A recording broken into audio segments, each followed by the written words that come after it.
Dan sebagaimana kita ketahui bahwasanya seluruh kisah dalam Al-Qur'an semuanya adalah benar, tidak ada yang fiktif tapi semuanya adalah kisah nyata.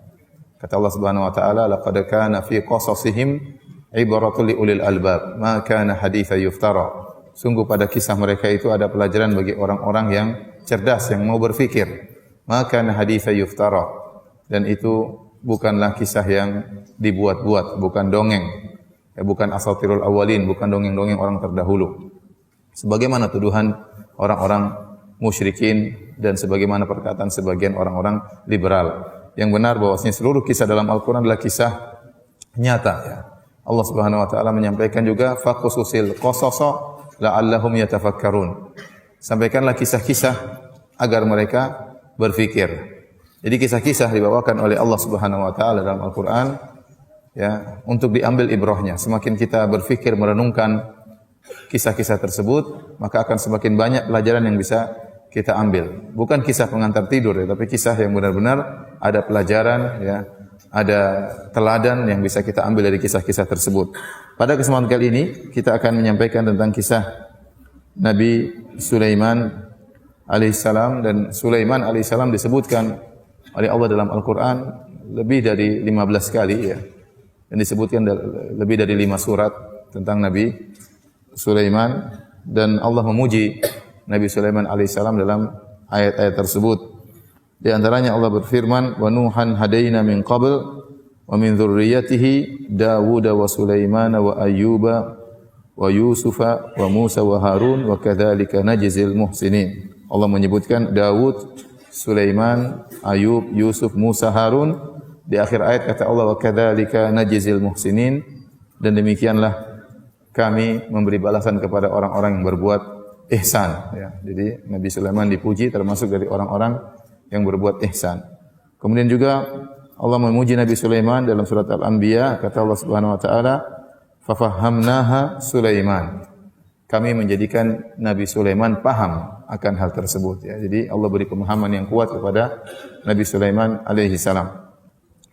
Dan Nabi Sulaiman sebagaimana kita ketahui, beliaulah yang telah membangun Masjid Al-Aqsa, di antara 3 masjid spesial yang ada di dunia Islam adalah Masjidil Haram, kemudian Masjid Al-Aqsa, kemudian baru Masjid Nabawi. Secara urutan pembangunan, yang pertama dibangun adalah Masjidil Haram, dibangun oleh Nabi Ibrahim alaihissalam. Kemudian setelah itu Nabi Sulaiman membangun Masjidil Aqsa, ya. Baru kemudian Nabi Muhammad SAW membangun Masjid Nabawi.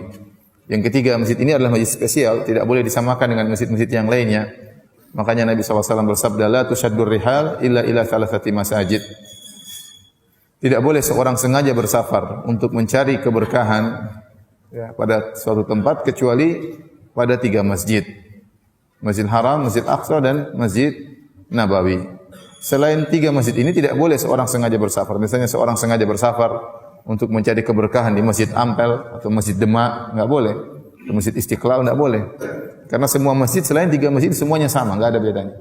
Enggak ada bedanya. Masjid Istiqlal sama dengan Masjid Darussalam, enggak ada bedanya. Masjid Darussalam dengan Masjid Ampel enggak ada bedanya, semua sama. Yang spesial cuma 3 masjid, ya. Disitulah pahala salat dilipat gandakan. Masjidil Haram 100.000 kali lipat, Masjidil Aqsa 500 kali lipat, Masjid Nabawi 1000 kali lipat.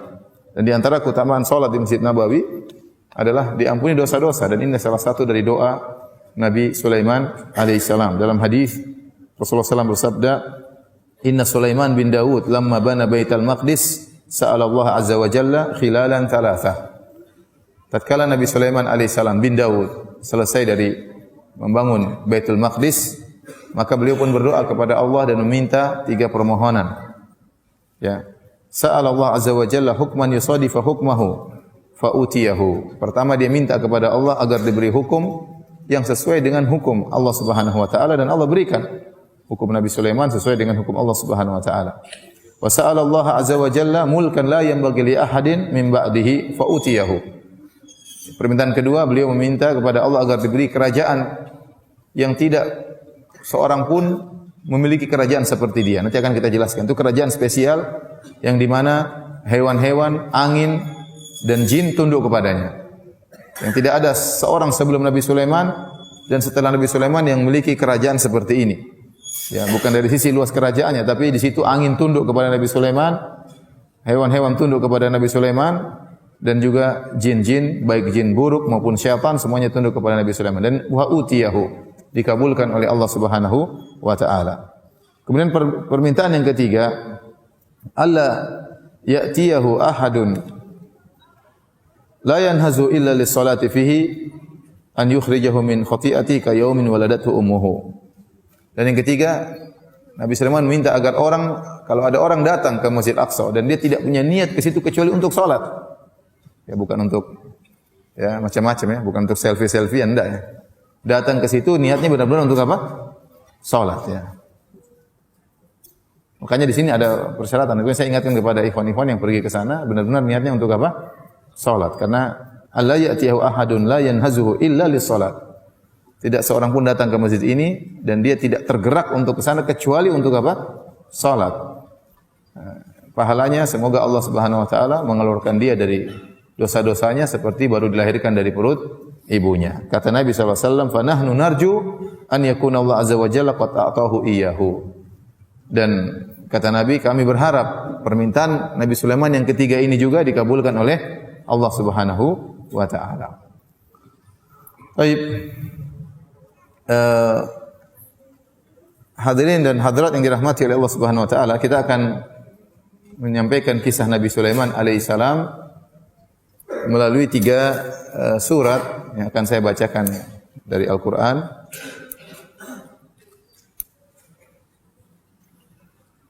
Yang pertama surat Shad, dari surat Shad ayat 30 dan seterusnya. Ayat 30 dan seterusnya. Kata Allah Subhanahu wa taala, "Wa wahabna li Dawud Sulaiman." Kami menganugerahkan kepada Nabi Daud Nabi Sulaiman. Ini anugerah terindah ya. Nabi Daud alaihissalam diberikan anak yang sangat saleh yaitu Nabi Sulaiman. Nabi Daud punya anak banyak, bukan cuma Sulaiman saja ya.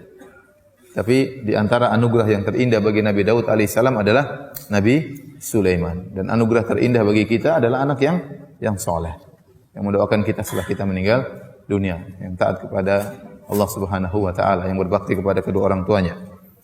Kemudian Allah muji Nabi Sulaiman, kata Allah, "Ni'mal 'abdu innahu awwab."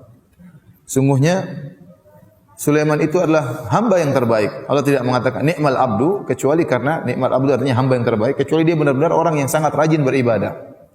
Nabi Sulaiman ini bukan hanya sekedar nabi, dia seorang raja. Dan biasanya kalau raja sibuk dengan hal-hal keduniaan. Ya, tetapi Nabi Sulaiman alaihissalam meskipun dia seorang raja ya, dan dia sangat rajin beribadah kepada Allah. Makanya Allah memuji dengan mengatakan ni'mal abdu, sebaik-baik hamba. Al-abdu diambil dari abid, yaitu yang tunduk. Ni'mal abdu innahu awwab. Sungguh dia adalah hamba yang terbaik dan dia selalu kembali kepada Allah. Selalu kembali kepada Allah, selalu bertobat kepada Allah kalau melakukan kesalahan.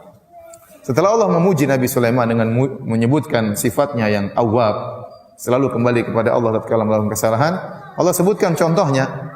Contoh bagaimana Nabi Sulaiman kuat ibadahnya dan selalu bertobat kepada Allah, selalu kembali kepada Allah kalau melakukan kesalahan. Kata Allah, "Idz urida 'alaihi bil ashyi safinatul jiyad." Ingatlah ketika dipertunjukkan kepadanya as-safinatul jiyad, itu kuda-kuda pilihan. Ya, yang ditunjukkan di hadapan Nabi Sulaiman. Itu Nabi Sulaiman melihat pameran kuda-kuda yang indah. Nabi Sulaiman suka dengan kuda-kuda yang indah tersebut, apalagi kuda-kuda disiapkan untuk berjihad. Jadi senang melihat kuda-kuda tersebut. Ya, namanya raja, mungkin ada hiburan, dia melihat kuda-kuda yang disiapkan untuk berjihad di jalan Allah Subhanahu wa taala. Namun apa yang terjadi? Nabi Sulaiman keasikan melihat kuda-kuda tersebut sampai akhirnya matahari tenggelam dan dia lupa untuk berzikir kepada Allah Subhanahu wa taala.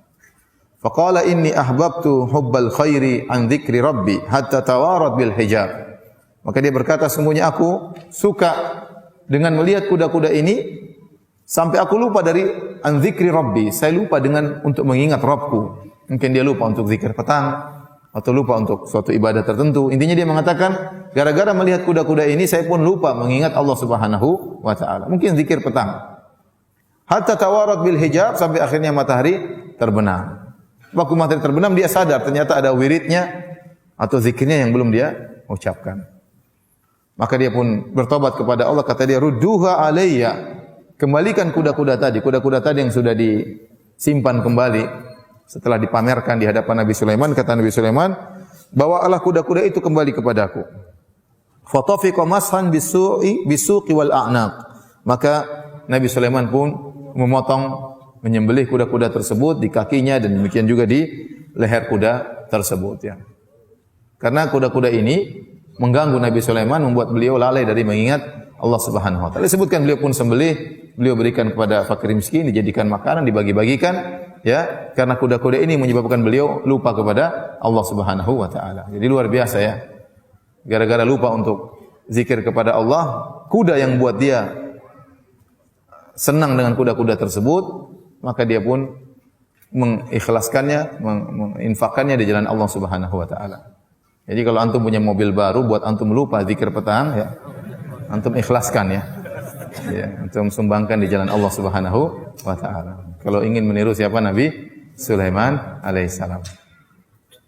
Ya, karena yang perkara dunia banyak yang membuat kita lalai. Lihat bagaimana kuatnya ibadah siapa? Nabi Sulaiman. Ya. Gara-gara lupa zikir aja selesai urusannya. Kuda-kuda tersebut disembelih, dibagi-bagikan kepada fakir miskin. Sementara kita betapa sering dunia, ya, jangankan kuda, mungkin hanya perkara sepele saja kita sudah lupa ingat kepada Allah Subhanahu wa taala. Kemudian Allah Subhanahu wa taala menyebutkan lagi, Nabi Sulaiman pernah diuji oleh Allah dan dia melakukan kesalahan ya. Kata Allah, "Wa laqad fatanna Sulaiman." Sungguh kami telah menguji Sulaiman. Adapun fitnah yang Allah berikan kepada Nabi Sulaiman, ujian ini tidak ada riwayat yang sahih yang menjelaskan tentang apa fitnah, apa ujian tersebut yang Allah ujikan kepada Nabi Sulaiman. Dalam buku-buku tafsir kalau kita buka, baik Ibnu Jarir At-Tabari, demikian juga Al-Baghawi ya, yang ada tafsir-tafsir dengan sanad ya. Semuanya riwayat Israiliyat, tidak ada riwayat yang sahih, tidak ada riwayat yang sahih. Wallahu alam apa ujian yang Allah ujikan kepada Nabi Sulaiman. Tapi kata Allah Subhanahu wa taala, wa alqaina ala kursiyyihi jasadan thumma anaba. Lalu kami lemparkan di atas kursinya, di atas singgasananya, jasadan thumma anab, sebuah jasad, kemudian Nabi Sulaiman pun bertobat kepada Allah Subhanahu wa taala, kembali kepada Allah. Ini pun ada khilaf yang panjang di kalangan para ahli tafsir, apa yang dimaksud dengan jasad yang Allah lemparkan atau letakkan di atas kursi Sulaiman. Ada yang mengatakan Sulaiman sendiri dalam kondisi sakit. Ada yang mengatakan bahwasanya itu adalah anak yang tidak sempurna tatkala dilahirkan. Nabi Sulaiman dalam satu hadis riwayat Al-Imam Al-Bukhari ya, Nabi Sulaiman pernah berkata, kata Nabi SAW, qala Sulaiman bin Daud alaihi wassalam, berkata Sulaiman bin Daud alaihi wassalam, la atufanna al-lailata ala mi'ati imra'atin, malam ini aku akan menggauli 100 wanita. Au tis'in wa tis'ina, atau aku akan menggauli 99 wanita. Ini Nabi Sulaiman istrinya banyak ya. Istrinya banyak. Kulluhunna ya'ti bi farisin yujahidu fi sabilillah. Seluruh wanita tersebut yang 99 atau 100 wanita tersebut semuanya akan mengandung dan akan melahirkan seorang anak yang akan menjadi pejuang di jalan Allah Subhanahu wa taala. Menjadi seorang pasukan berkuda yang berjuang di jalan Allah Subhanahu wa taala. Bi farisin yujahidu fi sabilillah. Ya. Imam Al-Bukhari membawakan hadis ini di bawah bab man talabal walad lil jihad. Bab tentang orang yang ingin punya anak supaya anaknya berjihad di jalan Allah Subhanahu wa taala. Faqala lahu sahibuhu insyaallah, falam yaqul insyaallah. Ada yang menegur dia, bilang insyaallah wahai Sulaiman. Sulaiman lupa bilang apa? Insyaallah. Falam yahmil minhunna illa imra'atun wahidah. Maka Nabi Sulaiman malam itu menggauli 99 wanita. Satu dia gauli. Ini menakjubkan bagaimana kekuatan ya Nabi Sulaiman ya, dia menggauli 99 dan setiap kali dia menggauli terjadi ejakulasi ya, karena semuanya diharapkan untuk hamil ya. Ya berarti dalam semalam dia sampai ejakulasi 99 kali ya. Ini luar biasa ya, kuatnya luar biasa ya. Kemudian tapi Nabi Sulaiman lupa mengucapkan insyaallah. Maka tidak ada seorang wanita pun yang mengandung kecuali cuma satu dari 99 100 wanita tersebut semuanya tidak ada yang hamil kecuali seorang wanita. Ja'at bi syiqqi rajulin, hanya cacat, hanya setengah manusia, mungkin cacat ya. Walladzi nafsu Muhammadin biyadihi, kata Rasulullah SAW, demi zat yang jiwa Muhammad berada di tangannya. Lau qala insyaallah, seandainya Sulaiman mengucapkan insyaallah, saya akan tawaf, saya akan mengelilingi 99 wanita, saya akan gauli seluruhnya, ya, semua akan hamil, akan melahirkan anak yang berjihad di jalan Allah, insyaallah. Kalau seandainya Nabi Sulaiman mengucapkan insyaallah, akan semuanya melahirkan anak-anak yang berjihad. Kata Nabi, la jahadu fi sabilillah fursanan ajma'in. Seluruh wanita tersebut akan melahirkan anak-anak yang berjihad di jalan Allah di kemudian hari. Tapi Nabi Sulaiman lupa bilang apa? Insyaallah. Sehingga yang lahir cuma satu itu pun cacat. Sebagian ulama mengatakan, ya, inilah anak yang cacat, inilah yang kemudian Allah letakkan di atas singgasana Nabi Sulaiman. Bahwasanya tidak ada yang lahir, cuma jasad yang tidak sempurna.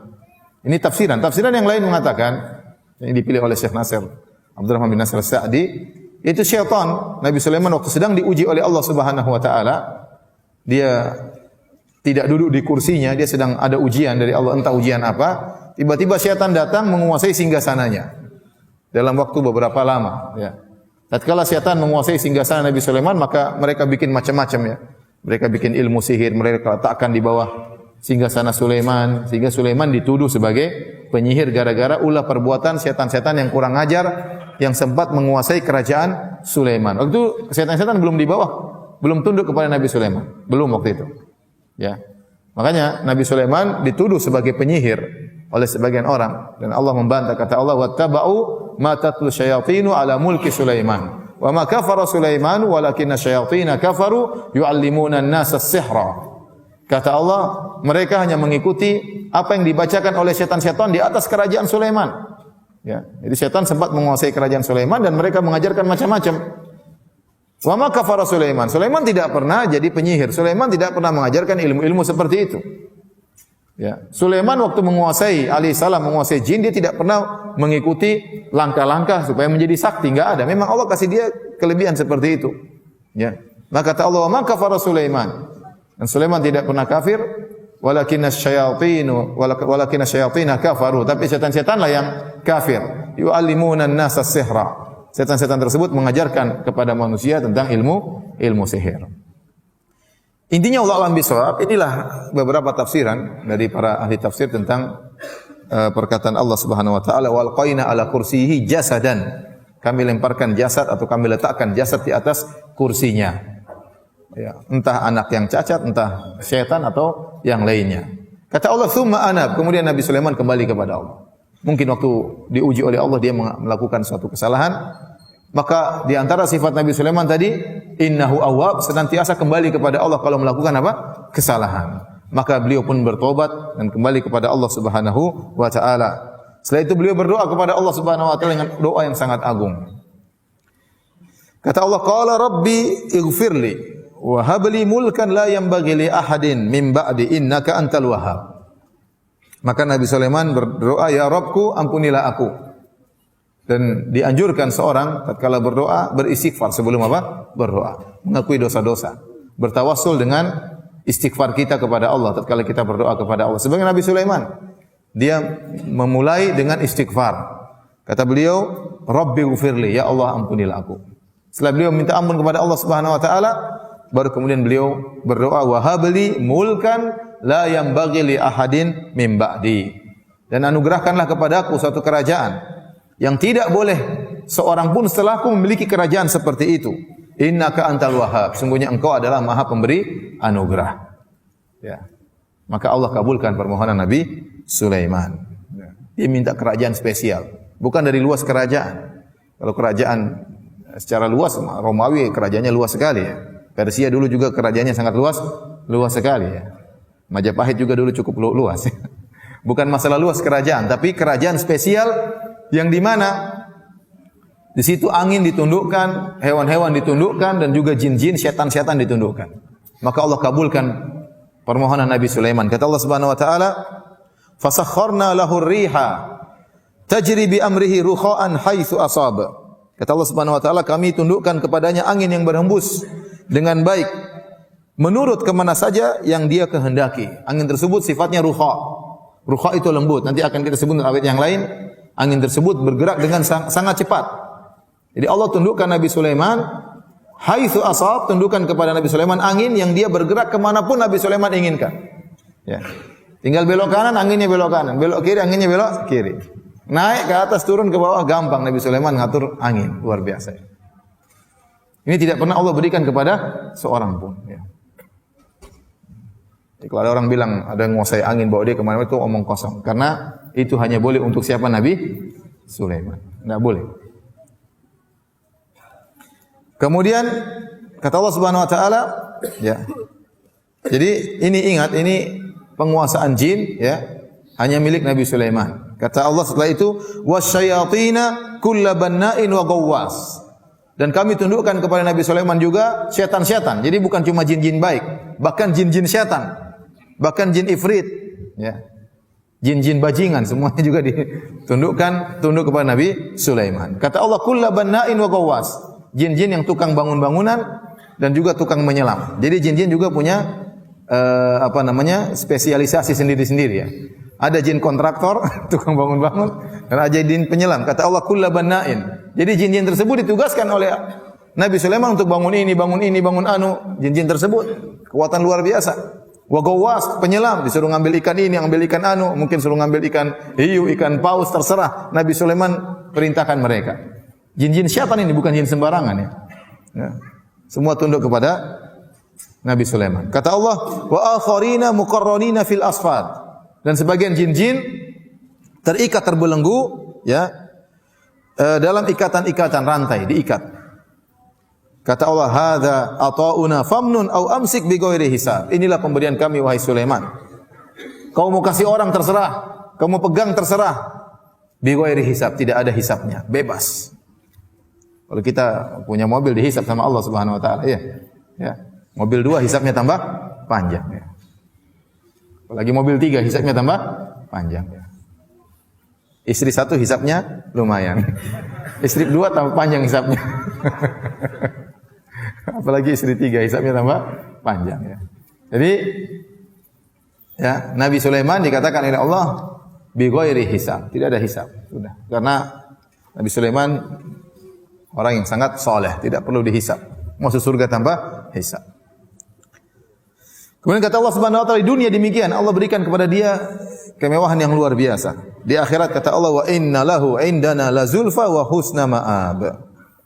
Dan sungguhnya dia memiliki kedudukan yang dekat dengan kami di akhirat kelak dan tempat kembali yang terbaik ya. Tapi ini yang Allah sebutkan dalam surat Sad ya. Jadi di antara keistimewaan Nabi Sulaiman alaihissalam adalah beliau menguasai para jin-jin. Dan saya ulangi lagi, jin-jin tersebut dikuasai oleh Nabi Sulaiman karena Allah yang menundukkan, bukan dengan belajar ilmu khusus, latihan bela diri khusus, tidak ya. Sebagaimana angin tunduk kepada Sulaiman tanpa ilmu khusus, demikian juga jin-jin tunduk kepada Sulaiman, setan-setan tunduk kepada Sulaiman atas perintah Allah Subhanahu wa taala.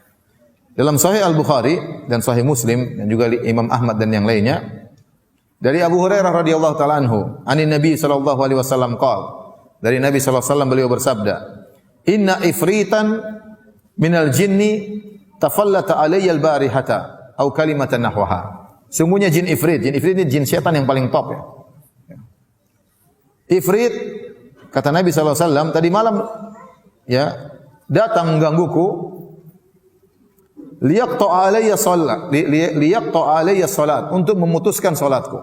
Dalam riwayat yang lain, inna syaitana arada an yamurra baina yadayya. Setan ingin melewati depanku, aku sedang salat dia ingin ganggu di depanku. Makanya Allah alam mungkin di antara hikmah seorang salat ke arah sutra jangan lewat depan orang karena seorang sedang salat dia sedang berada dalam ibadah yang sangat agung. Sedang bermunajat dengan Allah Subhanahu wa taala, jangan diganggu, jangan ada yang lewat. Jin Nabi sedang salat, dia lewat depan, jin ingin mengganggu Nabi sallallahu alaihi wasallam, ingin mutus salat Nabi sallallahu alaihi wasallam. Kata Nabi sallallahu alaihi wasallam, "Fa amkanani Allahu minhu." Maka Allah menjadikan aku mampu untuk menahan setan tersebut, ifrit tersebut. Bukan karena Nabi sakti, tidak, tapi karena Allah bikin Nabi mampu untuk apa? Untuk menahan ifrit tersebut. Sebutkan dalam riwayat yang lain, fawajatu burda lisanihi. Nabi cekek dia sampai Nabi merasakan dinginnya lisannya, keluar lidahnya sampai apa? Keluar, dicekek oleh Nabi sallallahu alaihi wasallam. Kemudian kata Nabi sallallahu alaihi wasallam, fa aradtu an arbitahu ila sariyatin min sawaril masjid hatta tusbihu wa tanzuru ilaihi kullukum. Maka aku ingin mengikat jin tersebut, ifrit tersebut di tiang Masjid Nabawi. Nanti kalau kalian sudah pagi hari, kalian bisa lihat jin tersebut. Seluruh kalian bisa lihat jin ifrit. Fa dzakartu qala akhi Sulaiman. Tiba-tiba aku ingat dengan doanya Nabi Sulaiman alaihissalam. Rabbi habli mulkan la yanbaghi li ahadin min ba'di. Nabi Sulaiman pernah berdoa, ya Allah, berikanlah aku kerajaan yang tidak boleh seorang pun memiliki kerajaan sepertiku. Ya. Maka Nabi tidak tidak jadi mengikat jin ifrit karena berarti Nabi menguasai jin ifrit, padahal penguasaan jin hanyalah hak siapa? Nabi Sulaiman alaihissalam. Makanya disebutkan dalam Al-Qur'an surat Al-Jin sampai jin-jin datang mendengarkan bacaan Al-Qur'an Nabi. Inna sami'na Qur'anan ajaba. Kata mereka, kami mendengar bacaan yang menakjubkan, yaitu Al-Qur'an. Jadi banyak jin masuk Islam. Tapi Nabi SAW tidak pernah punya pasukan jin, tidak pernah. Nabi tidak pernah punya pasukan jin. Nabi tidak pernah, padahal Nabi sangat butuh dengan pasukan. Dalam perang Badar 315 lawan 1000 orang, butuh pasukan jin, tapi Nabi tidak pernah minta tolong sama jin. Dalam perang Uhud Nabi tidak pernah minta tolong sama jin.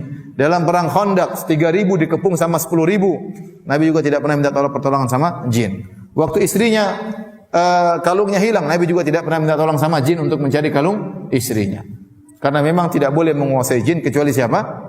Nabi Sulaiman alaihissalam. Kalau seandainya jin boleh dikuasai, maka Nabi akan mengikat jin ifrit tersebut di salah satu tiang dari tiang-tiang Masjid Nabawi. Namun ini dilarang oleh Allah Subhanahu wa taala.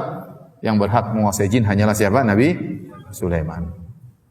Maka tidak benar orang-orang yang kemudian punya jin, punya khodam, punya ini dan macam-macamnya. Itu tidak benar.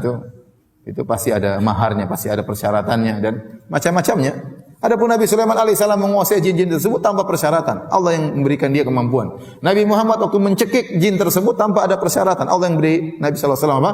Kemampuan. Sekarang orang punya jin buat ini, jin buat ini. Ya, ada maharnya, bayar ini, bayar anu. Ini kesyirikan. Ini adalah apa? Kesyirikan.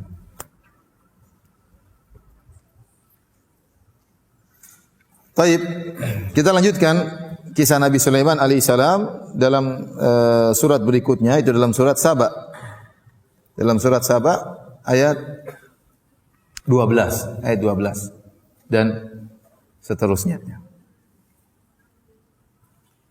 Kata Allah Subhanahu wa taala menjelaskan tentang masjid, ada yang mengatakan bangunan-bangunan namun tidak sampai setinggi istana. Intinya Nabi Sulaiman punya jin-jin kontraktor tadi, bikin ini, bikin anu, bikin, mereka kerja semuanya. Disuruh Nabi Sulaiman suruh bangun ini, bangun anu, bangun ini. Ya, semuanya tunduk kepada Nabi Sulaiman. Ada yang membangkang terbakar, takut. Wa tamathil, jin-jin tersebut juga bikin patung-patung. Ada yang mengatakan dibuat patung-patung hewan, dibuat dari tembaga, jin bikin tersebut, patung-patung hewan, patung-patung burung. Dan ini dahulu mungkin dibolehkan dalam syariat terdahulu. Ya. Kalau sekarang sudah tidak boleh membangun patung-patung dalam bentuk makhluk bernyawa. Ya. Tapi dahulu di zaman Nabi Sulaiman dibolehkan. Kita tahu syariat Nabi yang lain dengan Nabi satu dengan Nabi yang lain ada perbedaan. Oleh karena Nabi Isa alaihissalam pernah membuat apa? Ya. Ahni akhluqu lakum minat-tiri kahayati minat-tini kahayati at-tayri fa anfukhu fihi fayakunu tayran biidznillah. Nabi Isa pernah membuat patung dari tanah liat berbentuk burung, kemudian Nabi Isa tiup maka terbanglah burung tersebut. Intinya dia buat patung burung. Ya. Kalau di zaman Bani Israel itu mungkin diperbolehkan, kata sebagian ulama seperti Al-Baghawi dalam tafsirnya. Adapun sekarang tidak diperbolehkan. Kemudian kata Allah Subhanahu wa taala wajifanin. Mereka membuat jin-jin tersebut membuat piring-piring, tapi piring-piring tersebut sangat besar. Kata Allah kal jawabi, piring-piring tersebut seperti danau. Ya. Jadi piring-piring raksasa besar-besar ya. Karena anak buah Nabi Sulaiman sangat banyak ya. Ya ada jin, Ada hewan-hewan yang mungkin anak buahnya ada gajah, entah. Pokoknya sehingga piringnya aja sebesar apa? Sebesar danau. Kata Allah, wa qudurir rasiyat, dan kidir-kidir, yaitu panci-panci yang rasiat yang tidak bisa diangkat, menunjukkan panci tersebut sangat besar. Untuk ngangkat nggak bisa. Berarti piringnya gede, yang jelas pancinya juga apa? Gede. Yang jelas kompornya juga gede. Ini yang ngerjain bukan manusia, nggak bisa. Jin-jin yang disuruh kerja oleh Nabi Sulaiman. Ini menunjukkan jin-jin punya kekuatan memang. Jin-jin punya kemampuan. Mampu tadi untuk menyelam, mampu untuk jadi kontraktor dan yang lainnya. Kata Allah, "I'malu ala Dawud syukra." Wahai keluarga Daud, wahai Sulaiman, i'malu, beramalah engkau. Beramalah kalian, beramal solehlah kalian, syukran sebagai bentuk syukur kepada Allah. Oleh karena di antara bukti seorang bersyukur kepada Allah adalah dengan beramal soleh. Omong kosong kalau seorang mengatakan saya rajin, saya bersyukur kepada Allah, tapi dia tidak pernah beramal soleh. Ya, di antara bukti nyata seorang bersyukur kepada Allah adalah menggunakan nikmat-nikmat tersebut untuk beribadah kepada Allah. Makanya Allah mengatakan setelah Allah memberikan nikmat yang begitu banyak kepada Nabi Sulaiman, kata Allah, "I'malu ala Dawud syukra." Wahai Sulaiman bin Daud, beramal solehlah engkau sebagai bentuk syukur kepada Allah Subhanahu wa taala. Kemudian kata Allah, "Wa qalilun min ibadiyas syakur." Hanya sedikit dari hamba-hambaku yang bersyukur. Ya. Karena sebagaimana sering saya sampaikan dalam kajian-kajian saya, ya, seorang diuji dengan kemiskinan lebih mudah lulus daripada diuji dengan kekayaan. Seorang lebih mudah untuk bersabar dengan kekurangan yang ada daripada bersyukur dengan harta yang dia miliki. Kebanyakan orang diuji dengan harta, dia lupa diri. Ya, dia lupa diri. Ya. Sehingga buktinya di surga kelak kebanyakan penghuninya adalah orang-orang miskin. Orang-orang kaya kemana? Ke tempat yang lainnya. Tapi ada orang-orang kaya namun tidak banyak. Kenapa? Sebagai bukti bahwasanya kebanyakan manusia diuji dengan kekayaan tidak lulus. Dan kebanyakan manusia diuji dengan kekurangan bisa lulus. Tapi kalau antum disuruh milih diuji dengan kekayaan atau milih diuji dengan kemiskinan, antum milih diuji dengan apa? Kekayaan. Diuji dengan kekayaan tapi lulus, itu yang susah. Itu yang susah. Tapi itu bukan pilihan antum. Itu pilihan siapa? Allah. Mau diuji dengan kekayaan, kalau kasih uji dengan miskinan ya sudah, mau apa lagi. Taib. Kita pindah ya kepada surat yang paling banyak menceritakan tentang Nabi Sulaiman alaihissalam, yaitu surat An-Naml. Surat An-Naml dari ayat 15 dan seterusnya. Dari ayat 15 dan seterusnya. Hadirin dan hadirat yang dirahmati oleh Allah Subhanahu wa taala. Allah Subhanahu wa taala berfirman dalam surat An-Naml ayat 15 dan seterusnya. Kata Allah, "Wa laqad ataina Dawuda wa Sulaimana ilma." Sungguh kami telah memberikan kepada Nabi Daud dan Nabi Sulaiman ilmu. Padahal yang Allah berikan kepada mereka berdua banyak, bukan cuma ilmu ya. Harta, kekayaan, kerajaan. Tapi Allah khusus menyebutkan tentang ilmu. Karena ilmu ini adalah anugerah yang sangat spesial. Anugerah yang sangat spesial. Wa qala alhamdulillahilladzi faddalana ala katsirin min ibadihil mu'minin. Maka keduanya berkata, segala puji bagi Allah yang telah melebihkan kami dari kebanyakan hamba-hambanya yang beriman. Jadi hamba-hamba Allah yang beriman ada, dan ada yang dilebihkan di antara mereka spesial, yaitu yang beriman dan berilmu. Beriman dan berilmu. Maka Nabi Sulaiman dan Nabi Daud mensyukuri Allah dengan nikmat ilmu. Wa qala, dan mereka berdua berkata, alhamdulillahilladzi faddalana ala katsirin min ibadihil mu'minin. Segala puji bagi Allah yang telah memuliakan kami, melebihkan kami berdua, Daud dan Sulaiman, di atas kebanyakan hamba-hamba Allah yang beriman. Hamba-hamba Allah yang beriman itu dituntut seorang berusaha beriman, tapi iman dan ilmu itu lebih lagi. Ya. Makanya Allah berfirman, yarfa'illahu alladhina amanu minkum walladhina utul ilma darajat. Orang-orang beriman diangkat derajatnya oleh Allah, dan orang yang berilmu lebih lagi di atas orang beriman, beberapa derajat. Beberapa derajat. Kata Nabi SAW, fadlul alim alal abid ka fadlil qamari ala sairil kawakib. Keutamaan seorang yang alim dibandingkan dengan orang yang ahli ibadah yang beriman saja namun tidak alim, seperti rembulan di bulan purnama dibandingkan dengan seluruh bintang. Bintang jumlahnya banyak, tapi yang punya pengaruh untuk manusia di bumi adalah rembulan yang beri cahaya, penerangan kepada penghuni di bumi. Ya. Jadi seorang alim yang beriman kepada Allah lebih baik daripada ribuan ahli ibadah. Karena seorang berusaha untuk menyisihkan waktunya menuntut ilmu agama. Dan Nabi SAW mengatakan, ya innal anbiya lam yuwarrithu dinaran wala dirhaman. Ya, al ulama warathatul anbiya. Bahwasanya para ulama adalah pewaris para nabi. Dan bahwasanya para nabi tidak mewariskan dinar dan dirham. Wa innama warathul ilma, tapi mereka mewariskan ilmu. Kemudian kata Nabi, faman akhadahu faqad akhadha bihadzin wafir. Barang siapa mengambil ilmu dari para nabi, sungguh dia telah mengambil bagian warisan yang sangat besar. Taib. Kemudian kata Allah Subhanahu wa taala, wa waritha Sulaimanu Dawuda. Nabi Sulaiman mengambil warisan dari Nabi Daud. Para ahli tafsir mengatakan maksudnya warisan yaitu ilmu dan kenabian, bukan warisan harta. Karena para nabi tidak mewariskan. Nahnu ma'syaral anbiya lam nuwarris. Kata Nabi sallallahu alaihi wasallam, kami para nabi kami tidak meninggalkan warisan harta. Ma taraknahu sadaqah. Apa yang kami tinggalkan adalah sedekah. Adalah sedekah. Nabi sallallahu alaihi wasallam tidak punya warisan untuk diberikan kepada putrinya atau kepada istri-istrinya. Apa yang ditinggalkan oleh Nabi adalah sedekah. Maka waktu Nabi meninggal tidak ada bagian harta buat Fatimah radhiyallahu anha dan juga tidak ada bagian harta buat istri-istri Nabi yang 9 orang, tidak ada. Dan itu yang dipegang oleh Abu Bakar radhiyallahu taala anhu. Bahwasanya para nabi tidak mewariskan. Maka dalam ayat ini wa waritha Sulaimanu Daud, ya. Sulaiman mewarisi dari Daud bukan mewarisi harta, bukan. Karena saya jelaskan tadi Nabi Daud punya anak bukan cuma Nabi Sulaiman. Ya, jadi yang diwariskan adalah kenabian dan juga ilmu. Kemudian apa kata Nabi Sulaiman? Wa qala ya ayuhan nas ullimna mantiqat thair wa utina min kulli syai'. Nabi Sulaiman berbicara di hadapan rakyatnya.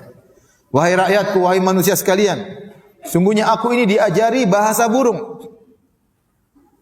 Wa utina min kulli syai', dan kita telah diberikan segala sesuatu. Inna hadza lahuwal fadlul mubin. Ini adalah sungguh karunia yang nyata. Nabi Sulaiman menisbahkan segala kelebihan yang dia miliki kepada Allah. Dia kembalikan kepada Allah. Ini semua dari Allah Subhanahu wa taala. Bisa bahasa burung, bisa bahasa hewan, ya.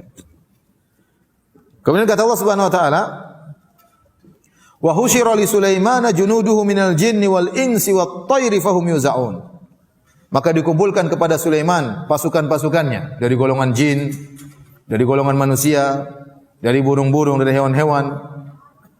Fahum yuzaun, dan mereka tertib, teratur dalam barisan. Kata para ulama ini dalil bahwasanya Nabi Sulaiman selain dia seorang nabi, tapi dia juga seorang raja. Raja tersebut tegas. Sulaiman adalah raja yang tegas. Nanti kita akan lihat ketegasannya. Karena pemimpin itu ya juga butuh pemimpin yang tegas. Kalau pemimpin tidak tegas akan tidak dihargai oleh bawahannya. Punya peraturan harus tegas. Ya. Dia dalam kelembutannya ada ketegasannya. Ya. Adapun pemimpin yang lemah lembut tapi tidak tegas, ini tidak cocok jadi pemimpin. Selain dia baik, perhatian, tapi dia punya ketegasan. Jadi kita ingat Nabi Sulaiman ini bukan sekedar seorang nabi, tapi dia juga seorang raja. Maka dia atur pasukannya tertib. Pasukan manusia, pasukan jin, bahkan pasukan burung-burung, bahkan burung-burung kecil, ya, sampai hut-hut dia pun tahu. Dia cek. Taib. Kemudian berjalanlah pasukan tersebut hatta idza atau ala wadin namli.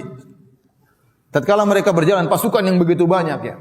Ada hewan-hewan, ada burung, ada jin, ada manusia. Kemudian mereka akan melewati suatu lembah semut. Qalat namlatun, tiba-tiba ada seekor semut berkata, "Ya ayuhan namlu, udkhulu masakinakum, la yahtimannakum Sulaimanu wa junuduhu wa hum la yash'urun." Tiba-tiba seekor semut berkata kepada semut-semut yang lain, "Wahai semut-semut sekalian, masuklah kalian ke dalam rumah-rumah kalian. Jangan sampai kalian diinjek oleh Sulaiman dan pasukannya sementara mereka tidak sadar, mereka tidak tahu." Kata Allah, "Fatabassama dhahikan min qawliha." Nabi Sulaiman tertawa, senyum, gembira melihat, ya, atau mendengar perkataan semut tersebut. Ya, ini di antara mukjizat Nabi Sulaiman alaihissalam. Jadi Nabi Sulaiman sekarang datang dengan pasukannya. Pasukannya kan banyak. Ada kebisingan, ada suara kuda, ada suara macam-macam banyak. Tiba-tiba ada semut satu ekor ngomong, dia dengar. Bagaimana ceritanya? Kita saja semut kalau lewat sini, ya, berdua, kemudian ngobrol, kita dengar saja? Tidak. Ngomong mungkin gibahin kita itu orang enggak mandi bau, mati kita enggak dengar, enggak pernah dengar. Ya. Bahkan semut kalau masuk di telinga ngobrol kita pun enggak dengar. Kita paling dengar merasakan gerakannya, tapi dia ngomong apa kita tidak tahu. Nabi Sulaiman mungkin di atas angin, berjalan pasukan di atas angin. Jarak antara semut dengan Nabi Sulaiman jauh. Entah Nabi Sulaiman di atas kuda, itu pun ada jaraknya. Entah Nabi Sulaiman di atas angin lebih jauh lagi. Subhanallah, Allah membuat Nabi Sulaiman terfokus mendengar perkataan semut tersebut. Di antara mukjizat Nabi Sulaiman. Kenapa Nabi Sulaiman tertawa, bahagia? Ya. Ada dua sebab. Pertama, Nabi Sulaiman bersyukur, luar biasa. Ya. Bagaimana Allah membuat dia bisa mendengar suara semut satu ekor ini. Ya. Semut itu kan banyak, rame-rame, semuanya ngomong, satu kok didengar. Terfokus dengar. Nabi Sulaiman juga banyak kesibuk, banyak kebisingan. Ya. Jarak begitu jauh dia bisa dengar satu ekor semut tersebut bisa ngomong. Ini di antara nikmat yang Allah berikan kepada Nabi Sulaiman. Fokus. Kemudian yang kedua, wallahu alam, ya, karena tingkah semut itu yang menakjubkan. Tingkah semut itu yang sangat menakjubkan. Sikap semut itu yang sangat menakjubkan. Perhatikan, semut ini tahu kedatangan Nabi Sulaiman dan pasukannya. Kemudian semut ini mengingatkan pasukannya dengan bahasa yang luar biasa indah. Sampai sebagian ulama membahas tentang masalah usul fikih ya dari ucapan semut ini. Semut ini berkata apa? Ya ayuhan namlu, udkhulu masakinakum. Ya ayuha itu harfu nida, panggilan. Wahai, berarti dia teriak. Wahai semut-semut. Kemudian kata dia an-namlu. An-namlu itu ada alif lamnya. Ya, jamak menunjukkan keumuman. Kalau kita terjemahkan bahasa Indonesia, wahai semua yang merasa semut. Selain semut enggak usah dengar. Semua yang merasa semut. Jadi lafal ini umum mencakup seluruh semut. Semut kecil, semut besar, semut nenek-nenek, semut kakek-kakek, semut muda, semut ABG, semuanya masuk. Ya ayuhan namlu. Tanpa terkecuali. Karena lafal yang dibawakan oleh semut tersebut lafal umum menurut kaidah usul fikih ya. Udkhulu, masuklah kalian. Udkhulu masakinakum. Masuklah ke rumah-rumah kalian. Masuk semua, jangan semua masuk. Yang menakjubkan dia berkata, la yahtimannakum Sulaiman. Jangan sampai kalian diinjek oleh Sulaiman wa junuduhu dan pasukannya. Semut ini kenal Sulaiman. Bayangkan. Dia kenal Sulaiman. Ini Sulaiman datang. Ini Sulaiman ini sama pasukannya. Oh, Nabi Sulaiman luar biasa. Dia kenal sama saya. Dan dia benar-benar pandai menghormati Nabi Sulaiman. Dia mengatakan, jangan sampai kalian keinjak Sulaiman dan pasukannya. Dia enggak bilang hati-hati banyak manusia bahaya tidak. Tapi dia bilang ini pasukannya Sulaiman. Nabi Sulaiman tersenyum melihat semut ini. Kemudian di antara sikap semut ini yang menakjubkan ya. Dia mengatakan la yahtimannakum Sulaiman wa junuduhu wa hum la yash'urun. Jangan sampai kalian diinjak oleh Sulaiman dan pasukannya sementara mereka tidak tahu. Seakan-akan dia mengatakan kalau kalian keinjek salah kalian sendiri. Sulaiman enggak lihat kalian. Jadi dia husnudzon kepada Sulaiman. Dia kasih udzur kepada Sulaiman. Seandainya kalian keinjek Sulaiman, yang salah kalian bukan siapa? Sulaiman. Mana Sulaiman lihat kalian? Subhanallah. Lihat semut ini memberi udzur kepada orang lain, kepada jenis makhluk yang lain. Memberi udzur kepada jenis manusia ya. Banyak orang kalau saudaranya salah tidak dikasih udzur. Tidak dikasih udzur. Ini semut memberi udzur kepada Sulaiman. Padahal dia bukan dari bangsa semut. Kemudian bagaimana semut ini tidak memikirkan dirinya sendiri. Dia memikirkan rakyatnya, memikirkan teman-temannya. Kalau dia mau selamat, dia masuk sendiri dalam lubang selesai urusan. Tapi ternyata dia ingatkan saudara-saudaranya. Maka seorang berusaha jangan ingin menyelamatkan dirinya sendiri, selamatkan diri dan juga yang lainnya. Jangan lupa untuk bernahi mungkar, mengingatkan masyarakat dari kesalahan, dari penyimpangan, dari kesyirikan, dari kekufuran meskipun ya resikonya mungkin Anda dihina, mungkin Anda direndahkan, enggak ada masalah. Yang penting ingin menyampaikan kebaikan. Inilah yang kemudian menjadikan Nabi Sulaiman fatabassama dhahikan. Nabi Sulaiman tersenyum sambil tertawa min qauliha, karena perkataan semut ini. Luar biasa semut ini, menakjubkan ya. Kemudian Nabi Sulaiman pun berdoa, wa qala rabbi auzi'ni an ashkura ni'mataka allati an'amta alayya. Ya Allah, ya, ilhamkanlah kepadaku agar aku bisa bersyukur kepada Engkau atas nikmat-nikmat yang Kau berikan kepadaku dan kepada kedua orang tuaku. Nabi Sulaiman, dia seorang hamba yang sangat bersyukur. Allah puji dia. Sangat pandai bersyukur. Meskipun demikian, dia selalu minta kepada Allah agar bisa terus bersyukur. Karena seorang bisa mudawamah, continue, berkesinambungan dalam bersyukur itu luar biasa. Seorang terkadang bersyukur dalam suatu waktu, kemudian waktu yang lain lupa bersyukur kepada Allah. Tapi continue dalam bersyukur itu luar biasa. Ya, makanya ada seorang tabi'in, waktu dia lagi tawaf, dia mendengar ada salah seorang berdoa, ya. Tatkala tawaf di Ka'bah dia berkata, Allahumma qini syuha nafsi, ya Allah jauhkanlah aku dari rasa pelit. Ya Allah jauhkanlah aku dari rasa pelit. Ya Allah jauhkanlah aku dari rasa pelit. Ini siapa orang ini berdoa tawaf cuma berdoanya, ya Allah jauhkanlah aku dari rasa pelit. Apakah ini orang pelit sehingga ingin dijauhkan rasa pelit dari dirinya? Ternyata dicek dia adalah Abdurrahman bin Auf, orang yang sangat dermawan.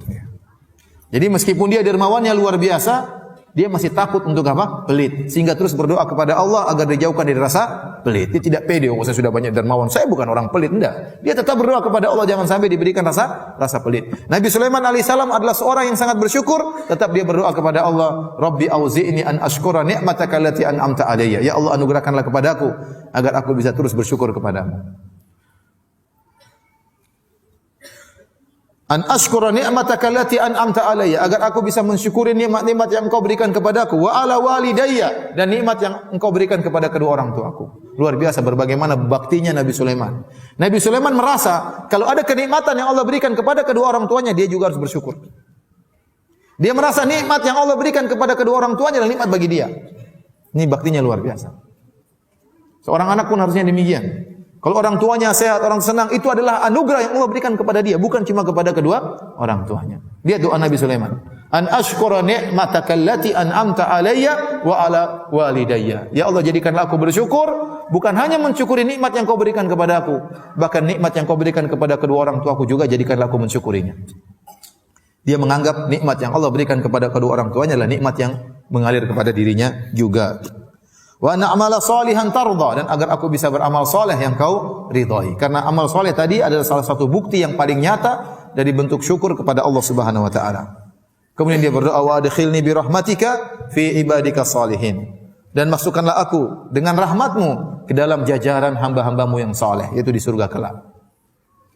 Dia tidak pede dengan amal dia tidak pede dengan ilmunya, dia tidak pede dengan pasukannya, dengan kerajaannya. Dia terus berdoa, ya Allah aku tidak bisa masuk surga kecuali dengan rahmat-Mu, maka masukkanlah aku dalam jajaran hamba-hamba yang salihin, hamba-hamba-Mu yang salihin dengan rahmat dan kasih sayang-Mu.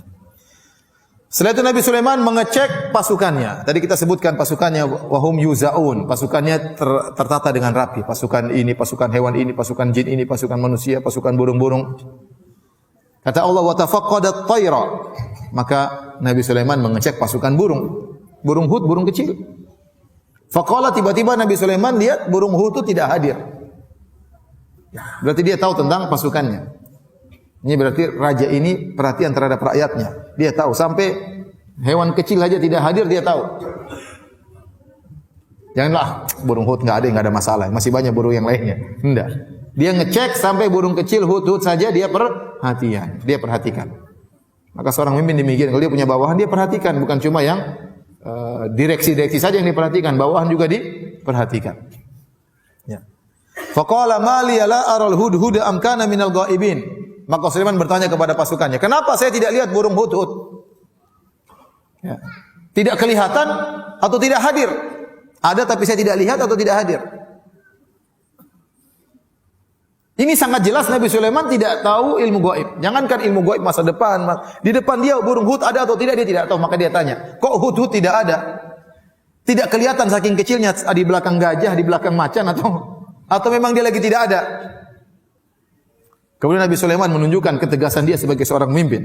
Dia berkata, "Lau adzibannahu adzaban syadida." Kalau dia tidak hadir, dalam apel pagi tidak hadir, apel siang tidak hadir, aku akan menyiksa dia dengan siksaan yang pedih. Disebut oleh sebagian ahli tafsir akan dicabut bulu-bulunya oleh Nabi Sulaiman. Atau lebih parah daripada itu, aula azbahannahu, atau sungguh-sungguh aku akan menyembelihnya. Ini Nabi Sulaiman ucapkan di hadapan hewan-hewan yang lain, di hadapan jin-jin yang ngembangkang dibakar. Ya, kenapa? Karena ini posisinya posisi pasukan harus tegas, bukan saatnya lemah lembut, saatnya tegas saat ini. Lemah lembut ada saatnya. Ya, ada saatnya lemah lembut, ada saatnya tegas tatkala memimpin pasukan perang. Ya. Kata Nabi Sulaiman, "Lau adzibannahu adzaban syadida." Aku akan menyiksanya dengan siksaan yang pedih. Au la azbahanna, atau sungguh-sungguh aku akan menyembelihnya. Au la ya'tiyanni bisultanin mubin, atau dia terlambat datang dan sampaikan uzur. Kalau punya uzur saya maafkan. Ini pelajaran bagi yang lainnya. Tatkala Nabi Sulaiman tegas, maka pasukannya semua takut kepada Nabi Sulaiman dan patuh kepada Nabi Sulaiman. Jadi kalau seorang pemimpin punya aturan, ada yang melanggar harus ditindak. Harus ditindak, jangan dibiarkan. Kalau dibiarkan, akhirnya orang menggampangkan, akhirnya peraturan tidak jalan. Ya. Peraturan tidak jalan. Baik. Kata Allah, "Famakatha ghairu ba'idin." Tidak lama kemudian tiba-tiba Hudhud datang, terlambat datang dia, terlambat apel. Faqala ahattu bima lam tuhitu bih. Hudhud berkata, "Wahai raja, aku punya ilmu yang kau tidak punya ilmu tentangnya.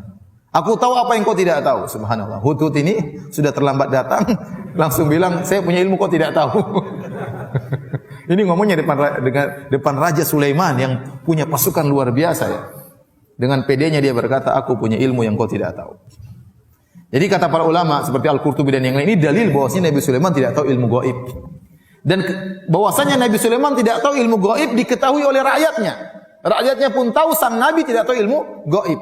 Bahkan burung Hudhud pun tahu Nabi Sulaiman tidak tahu ilmu gaib. Makanya Hudhud dengan pede mengatakan, "Aku tahu apa yang kau tidak tahu." Wa ji'tuka min saba'in binaba'in yaqin. Sungguh aku telah datang kepada engkau dari negeri Saba dengan suatu kabar yang pasti. Jadi ternyata Hudhud ini mau apel, dia pergi jalan-jalan. Dan kerajaan Sulaiman di Palestina, antara Palestina dengan Saba kira-kira 2000 km. Berarti jauh atau tidak? Jauh, berarti dia terbang sana ya. Mungkin dia terbang-terbang jalan-jalan kemudian dia pulang, aduh nanti terlambat apel gimana ya. Sebagian ada yang mengatakan Hudhud menimbang antara maslahat dan mudarat.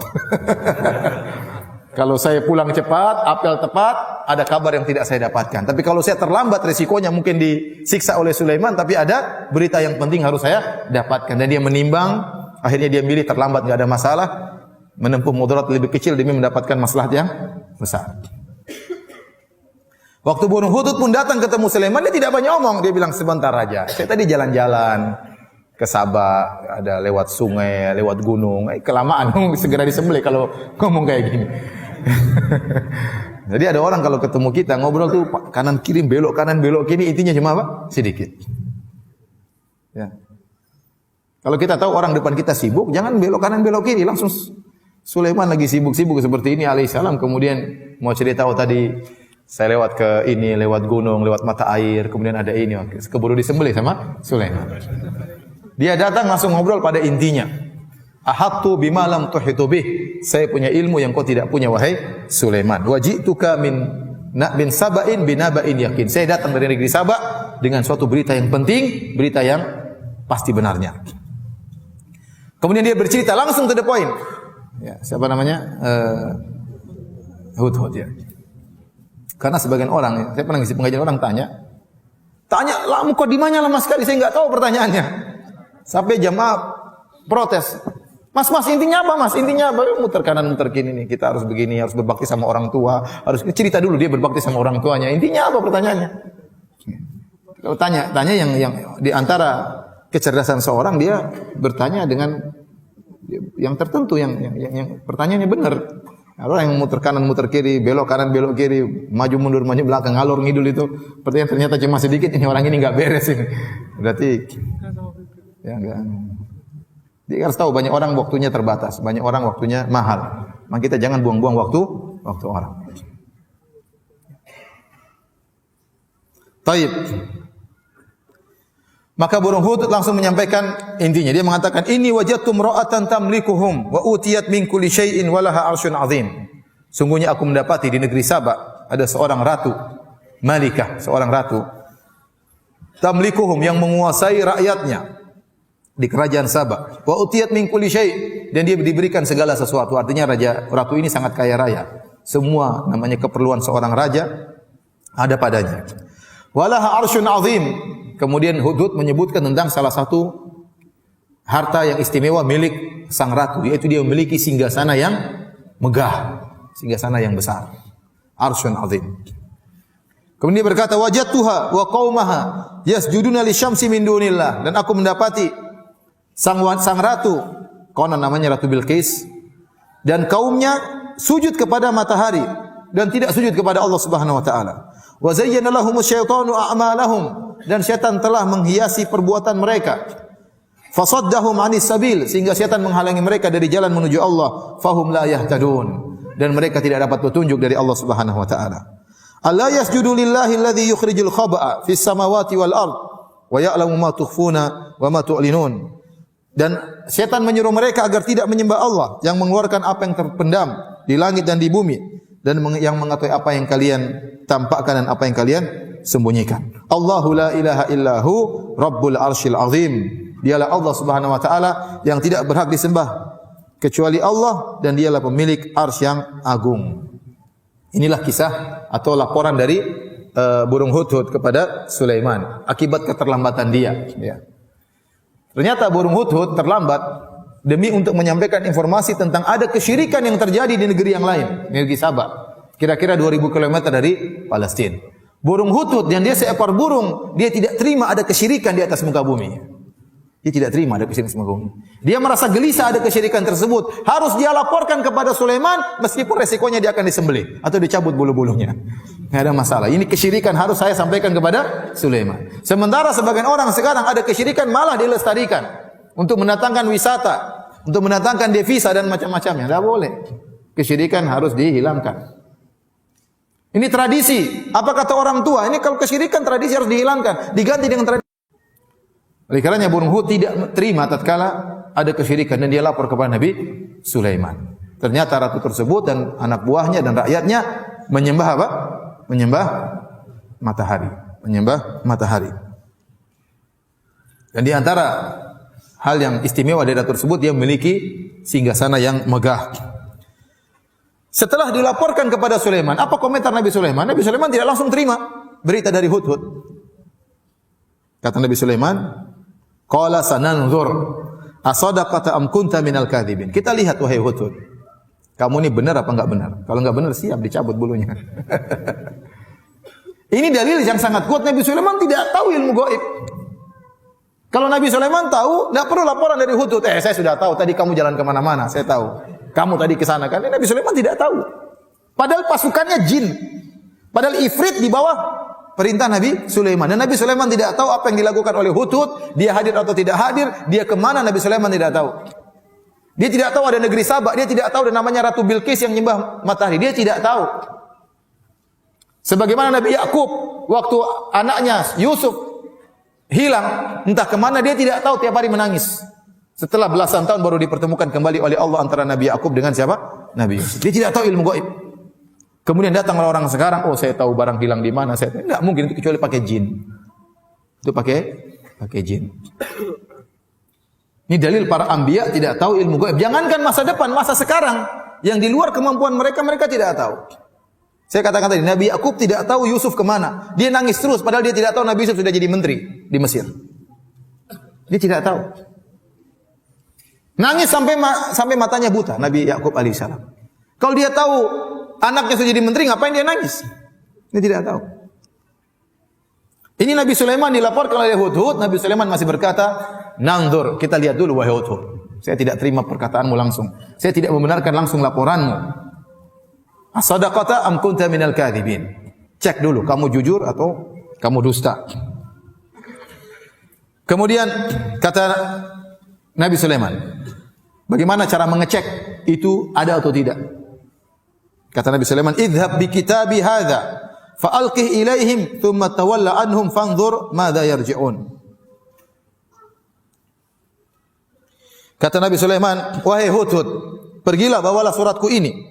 Jatuhkanlah suratku ini kepada mereka dan pergilah dari mereka, lalu perhatikanlah apa yang sedang mereka diskusikan. Bagaimana sikap mereka menghadapi surat ini." Akhirnya hudhud terbang dari mana? Palestina, bawa surat. Sepenggal kertas dibawa surat terbang. Terus lewat sampai masuk ke dalam kerajaan Ratu Bilqis, sampai di kamarnya Ratu Bilqis. Kemudian surat tersebut dilemparkan ke dalam kamar Ratu Balqis. Ratu Balqis lihat ada selembaran surat jatuh. Dibuka, ternyata dari siapa? Nabi Sulaiman alaihissalam. Apa isinya? Innahu min Sulaiman wa innahu bismillahirrahmanirrahim. Sungguhnya ini dari Sulaiman dan sungguhnya bismillahirrahmanirrahim. Alla ta'alu alayya wa'tuni muslimin. Ya, janganlah kalian berlaku sombong di hadapanku. Datanglah serahkan diri kalian dalam kondisi Islam. Surat singkat tapi tegas sekali.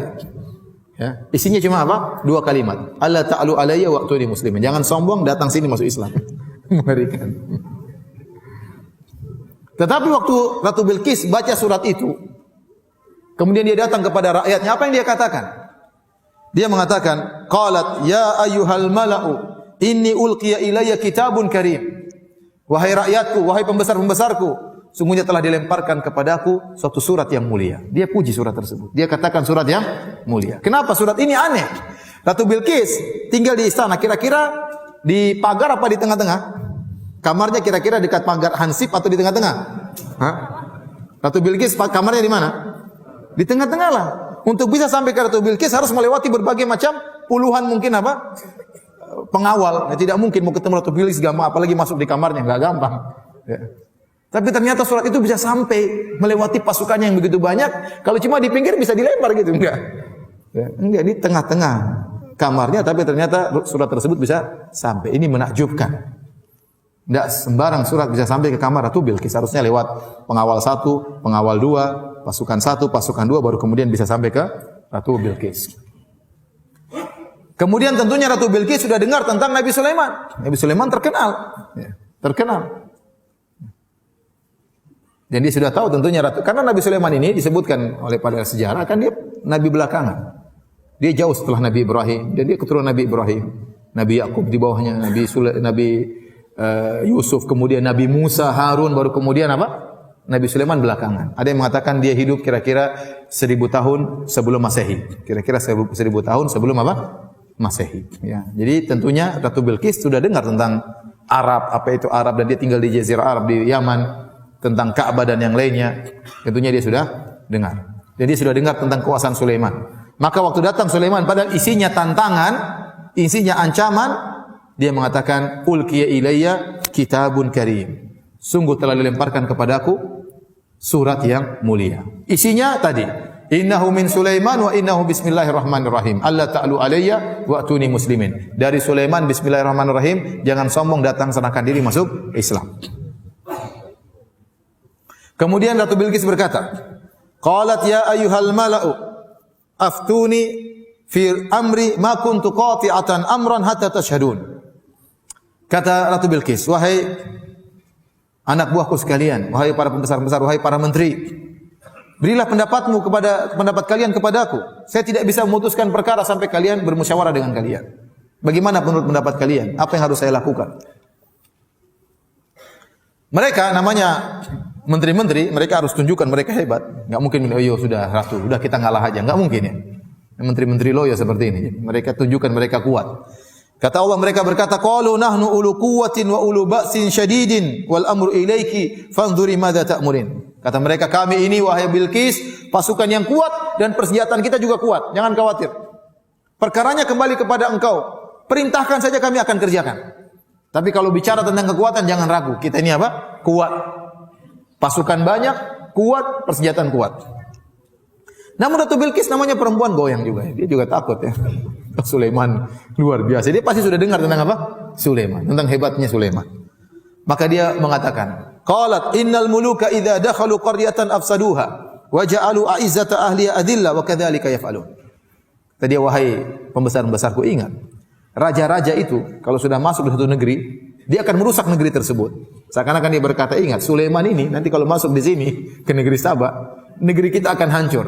Wa ja'alu a'izzata ahliha adillah, dan orang-orang yang pejabat-pejabat di negeri tersebut, orang-orang yang mulia di negeri tersebut akan dijadikan hina oleh raja-raja tersebut. Wa kadzalika yaf'alun, dan demikianlah mereka akan lakukan kepada kita, kata Bilqis. Jadi Ratu Bilqis kurang setuju dengan ide perlawanan. Ya, dia perempuan juga ngapain perang-perang ya. Maka dia punya ide yang lain. Dia berkata, dan ini menunjukkan cerdasnya Ratu Bilqis. Wa inni mursilatun ilaihim bihadiyatin fanadhiratun bima yarji'ul mursalun. Saya punya ide wahai anak buahku, saya akan mengirim hadiah yang banyak. Emas, perak, berlian, intan semua dibawa oleh orang banyak. Akan saya kirimkan hadiah kepada Sulaiman. Dan saya akan tunggu bagaimana berita yang dibawa oleh utusan-utusanku, bagaimana sikap Sulaiman terhadap hadiah tersebut. Jadi sebagian ulama mengatakan Ratu Bilqis ini ingin ngecek Sulaiman ini inginnya dunia atau memang dia bicara tentang akhirat. Dan dia tahu hadiah itu punya pengaruh. Kalau hadiah Sulaiman terima, kita perang. Seakan-akan dia berkata demikian. Kalau Sulaiman menerima hadiah kita perang. Ya, atau paling tidak dia lembut atau yang. Tapi kalau dia tidak terima hadiah kita, urusannya lain. Berarti dia serius tentang masalah agama. Karena dia mengatakan datanglah dalam kondisi apa? Islam. Dalam surat tersebut Sulaiman bicara tentang agama, bukan tentang dunia. Disuruh masuk apa? Islam. Berarti dia bicara tentang agama. Nah, kalau ternyata dia terima hadiah, berarti dia tidak berbicara tentang agama. Itu hanya sekedar bingkai tapi isinya bukan masalah agama. Sebagaimana sebagian orang bicara tentang agama ternyata intinya dunia, bukan perkara agama. Agama tersebut dia hanya dijadikan apa? Bingkai, bungkusan untuk perkara dunia yang ingin dia perjuangkan, bukan masalah agama. Maka dites oleh Ratu Bilqis. Ini cerdasnya Ratu Bilqis. Pertama dia tahu hadiah itu punya pengaruh, ya. Yang kedua dia ingin mengecek Sulaiman ini bicara dunia atau bicara agama. Falamma jaa Sulaiman, tatkala utusan Ratu Bilqis datang kepada Sulaiman dengan bawa hadiah yang banyak, disebutkan entah berapa ratus orang dikirim oleh Bilqis untuk bawa hadiah tersebut dari Sabah menuju ke Palestina 2000 kilo, memikul hadiah yang sangat banyak kepada Sulaiman. Nabi Sulaiman waktu dikasih hadiah, dia pun marah. Dia mengatakan qala atumiddunani bimalin fama atani Allahu khairun mimma atakum bal antum bihadiyatikum tafrahun. Kalian ingin berikan saya harta sementara apa yang Allah berikan kepadaku lebih baik daripada apa yang kalian miliki. Tapi kalianlah orang yang suka membangga-banggakan hadiah kalian. Tidak, Nabi Sulaiman tidak terima, ya. Seakan-akan Nabi Sulaiman mengatakan saya ingin dibeli dengan harta, saya ingin dinilai dengan harta, tidak.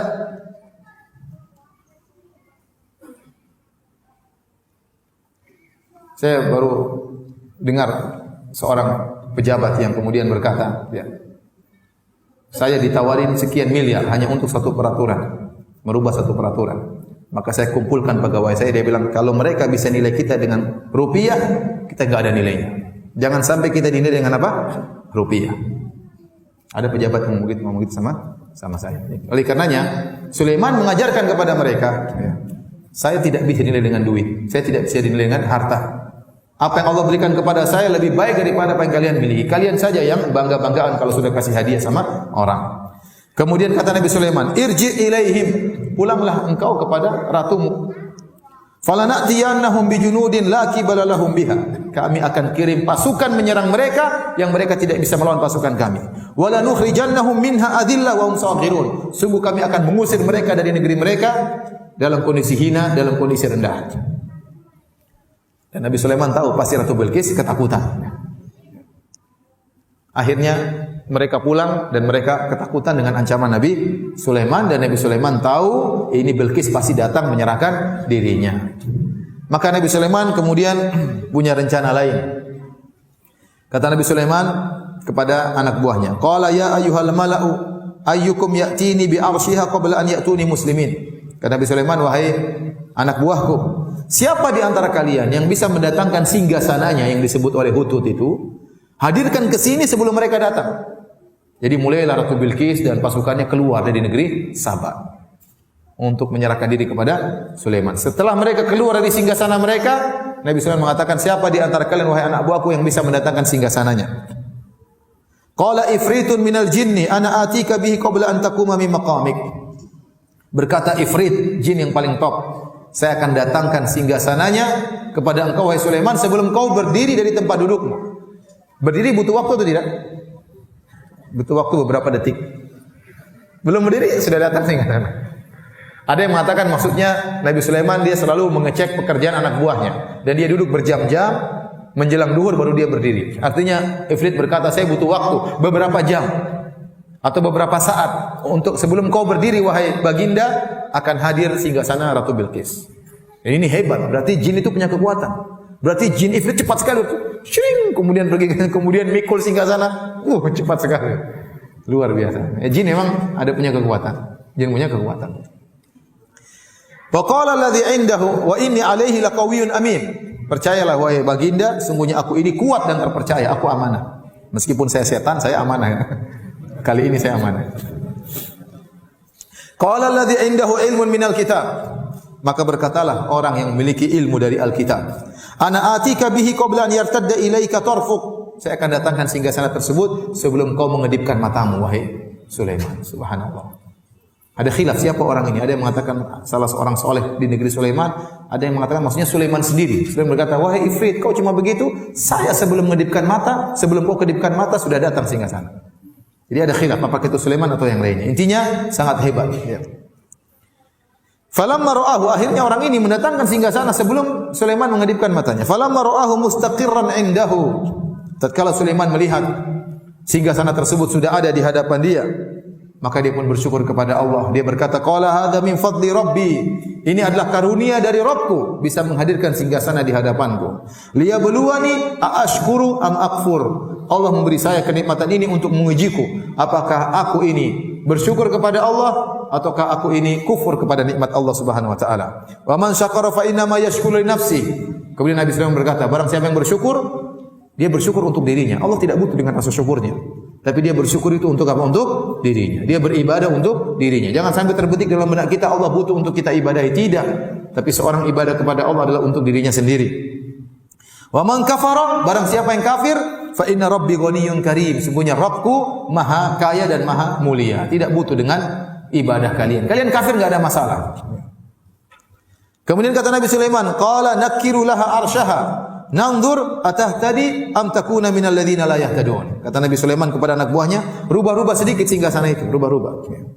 Kita ingin lihat, dia ngerti enggak itu singgasananya atau bukan. Dirubah-rubah singgasana tersebut. Jadi, sebagian ahli tafsir menyebutkan Nabi Sulaiman tertarik untuk menikahi Bilqis ini. Ini ratu ini. Ini kalau dinikahi bagus ya, buat dakwah, buat macam-macam. Tapi Nabi Sulaiman ingin tahu ini ratu pintar atau tidak ya. Jangan-jangan blow on ya. Nikah sama perempuan blow on juga repot kalau ngobrol enggak nyambung-nyambung ya. Maka dia ingin tes apakah ratu ini pintar atau tidak. Maka dirubahlah sedikit dari apa? Dari bentuk singgasana tersebut. Apakah dia tahu ini singgasana dia atau bukan? Falamma ja'at qila ahakadha arshuki. Tatkala Bilqis sudah hadir, ditanyakan kepada Bilqis, ahakadha arshuki, apakah ini adalah singgasanamu? Qalat, subhanallah, bagaimana jawaban Bilqis? Menunjukkan cerdas atau bodoh ya. Kata dia, qalat ka'annahu hu. Kata dia, sepertinya. Ini menunjukkan Bilqis pintar ya. Dia tidak mengatakan iya, dia tidak mengatakan bukan. Tapi dia memberi jawaban dengan jawaban diplomasi. Sepertinya. Nah, pintar berarti. Bisa jadi istri kalau begitu. Tapi ini pendapat sebagian ahli dalam Israiliyat. Tidak ada dalil nasnya, tidak ada dalilnya. Nabi Sulaiman ingin menikahi siapa? Bilqis. Ini hanya pendapat Israiliyat dan disebutkan dalam buku-buku tafsir. Saya hanya menyampaikan. Tapi kalau kita berbicara tentang dalil yang sahih, tidak ada dalilnya. Ya.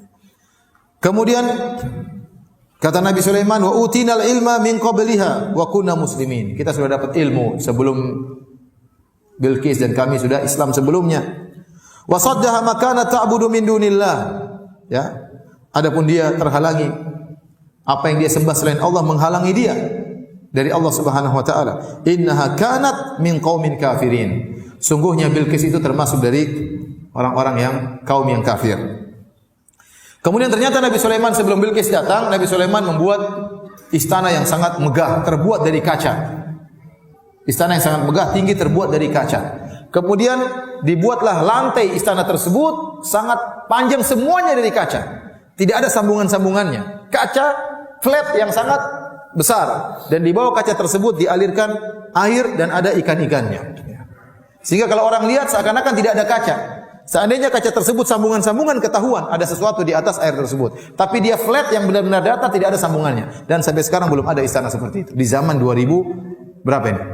18. Zaman now belum ada istana seperti itu yang pernah dibangun oleh Sulaiman. Kenapa Nabi Sulaiman ingin melihatkan kepada Bilqis bahwasanya dia hebat? Agar itu Bilqis secara mental sudah jatuh di hadapan apa? Sulaiman. Kemudian setelah dibangun semuanya, Nabi Sulaiman mengatakan, "Qila laha udkhilis sarah." Wahai Bilqis, silakan masuk ke istana. Dikira lewat tanah. Dikira lewat apa? Lewat semacam kolam kecil. Falamma ra'atu hasibathu lujjatan wa kashafat an sawqaiha. Waktu dia mau lewat, dia kira ada airnya. Maka dia pun mengangkat apa? Betisnya. Dikatakan oleh sebagian ahli tafsir, Nabi Sulaiman waktu ingin menikah sama Ratu Bilqis, ada jin yang tidak suka. Kata dia, Sulaiman, Bilqis tuh betisnya enggak beres. Betisnya seperti betis himar. Bulunya kebanyakan. Ini kalau antum baca buku tafsir, tapi semuanya dikatakan Ibnu Katsir enggak ada dalil. Ini cuma Israiliyat. Jadi Nabi Sulaiman kan mau nikah, harus cek dua, pintar sama cantik kan. Pintarnya sudah oke, tadi sudah dites, oh jawabnya diplomasi, berarti perempuan ini apa? Pintar. Tinggal cantiknya. Cantik sudah oke, betisnya bermasalah, harus dicek. Gimana caranya? Ya harus dibuat jebakan tadi biar betisnya apa? Kelihatan. Nabi Sulaiman tunggu. Tapi ini semua enggak ada dalilnya, ikhwan. Antum jangan sangka Sulaiman seperti itu, Alisa. Tapi disebutin dalam buku tafsir seperti itu. Untuk mengecek betisnya, Nabi Sulaiman bikin apa? Bikin tadi. Begitu lewat, oh ternyata enggak seperti kata jin kata. Ternyata Bilqis cantik, ya, cuma ada bulu-bulunya harus dibersihkan. Ini semua Israiliyat namun tidak ada dalilnya.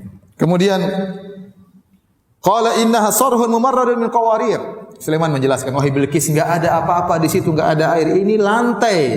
Semua istana terbuat dari kaca. Maka Bilqis pun kagum, qala in rabbi inni dhalamtu nafsi, ya Rabbku sungguhnya aku telah menzalimi diriku, wa aslamtu ma'a Sulaiman lillahi rabbil alamin. Dan aku masuk Islam bersama Sulaiman, aku tunduk kepada siapa? Kepada Allah. Bilqis tidak mengatakan aku tunduk kepada Sulaiman. Tapi aku tunduk kepada siapa? Allah Rabbul Alamin. Apakah Sulaiman menikah dengan Bilqis? Semuanya juga tidak ada dalilnya. Ada khilaf di kalangan para ahli tafsir, apakah Sulaiman menikah dengan Bilqis? Ada yang mengatakan Sulaiman akhirnya menikah dengan Bilqis, ya. Ada yang mengatakan Bilqis menawarkan diri tapi Sulaiman tidak mau, akhirnya Sulaiman menikahkan Bilqis dengan raja yang lain. Ya, dan intinya ada beberapa pendapat, yang jelas tidak ada dalil yang tegas apakah Sulaiman menikah dengan Bilqis, ya. Kita pun tidak pernah hadir acara walimahnya, jadi tidak tahu. Baik. Bagaimana ya kesudahan Nabi Sulaiman?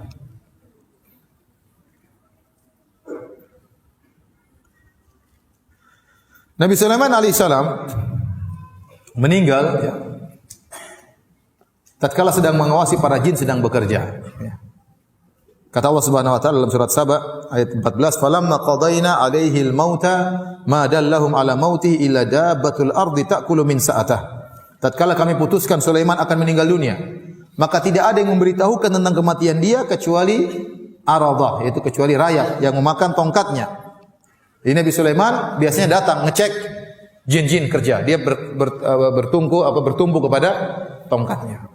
Diam. Dan disebutkan dalam buku-buku tafsir Nabi Sulaiman suka salat dengan pegang tongkat. Kalau dia sudah salat bisa berjam-jam. Bahkan dalam sebagian riwayat Israiliyat sampai berhari-hari dia salat berdiri. Jadi sudah terbiasa mereka lihat Sulaiman bertumbuh pada tongkat lama. Ya. Bahkan dalam sebagian riwayat dikatakan setahun, tapi riwayat itu tidak bisa dibuktikan keabsahannya. Intinya demikian kebiasaan Sulaiman. Jadi kalau Sulaiman sudah datang pegang tongkat, sudah jin-jin semua ketakutan bekerja. Suatu hari Sulaiman datang ngecek dan dia pegang tongkat dan dia meninggal dunia. Jin-jin tidak tahu, disangka Sulaiman lagi sholat.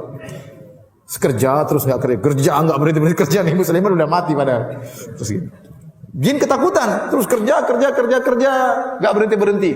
Sehingga datang rayap kemudian makan tongkat tersebut. Butuh waktu lama untuk dimakan tongkat tersebut. Tatkala rayap makan tongkat tersebut, akhirnya tongkat tersebut patah, Nabi Sulaiman pun jatuh. Kata Allah Subhanahu wa taala, "Falamma kharra tabayyanatil jinnu allau kanu ya'lamunal ghaiba ma labithu fil adzabil muhin." Tatkala Sulaiman tersungkur alaihissalam, maka jelaslah bagi jin kalau mereka tahu ilmu gaib, tentunya mereka tidak akan diam terus bekerja dalam kehinaan. Sulaiman ingin menjelaskan kepada rakyatnya, jin-jin itu sombong dan angkuh, mengaku-ngaku tahu ilmu gaib. Maka Sulaiman ingin menjelaskan, saya pun meninggal mereka tidak tahu kalau saya meninggal. Katanya mereka tahu gaib, padahal waktu saya meninggal mereka tidak tahu. Terus bekerja ketakutan sama Nabi Sulaiman. Kalau mereka tahu Nabi Sulaiman sudah meninggal sejak awal, mereka sudah kabur, tidak mau kerja. Ya. Ini dalil bahwasanya hukum asalnya jin-jin juga tidak tahu ilmu gaib. Yang tahu ilmu gaib cuma siapa? Allah Subhanahu wa taala. Baik, demikian para hadirin dan hadirat yang dirahmati oleh Allah Subhanahu wa taala, kisah tentang Nabi Sulaiman alaihissalam semoga bermanfaat. Kalau ada yang bertanya saya persilahkan. Wallahu taala alam bissawab.